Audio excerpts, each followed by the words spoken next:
இந்த மண்ணோட பெண்கள் மேல திடீர்னு விஜய் அவர்களுக்கு அக்கறை வந்துருச்சு. உங்க கட்சியோட பிரிச்சுவல் வாரியர்ஸ் என்னையும் மத்த பொண்ணுகளையும் ஆபாசமா பேசும்போது இந்த அக்கறை வந்த மாதிரி தெரியலையே. அப்ப நாங்க இந்த மண்ணோட பெண்கள் கிடையாது.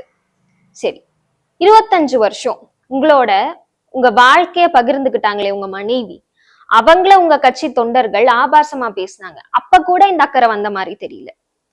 அண்ணனுக்கு மனைவி இல்லைன்னா மனைவியா நாங்க இருக்கோம்னு சொல்லக்கூடிய தரம் தாழ்ந்த கருத்துகளுக்கும், விஜய்க்கு ஓட்டு போடலன்னா குடும்பத்துக்கே நான் விஷம் வச்சு கொண்டுருவேன் அப்படின்னு சொல்லக்கூடிய முட்டாள்தனமான கருத்துகளுக்கும் இது வரைக்கும் நீங்க ஒரு கண்டனமும் தெரிவிக்கல. அப்படி நீங்க ஒரு சிறந்த தலைவரா நினைக்கிறீங்க அப்படின்னா ஒரே ஒரு பத்திரிகையாளர் சந்திப்பு மூலமா உங்க கட்சி தொண்டர்களுக்கு ஒரு அறிவுரை சொல்லி இருந்திருக்கலாம்.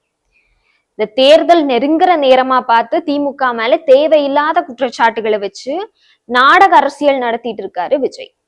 மக்கள் பார்த்துக்கிட்டே தான் இருக்காங்க.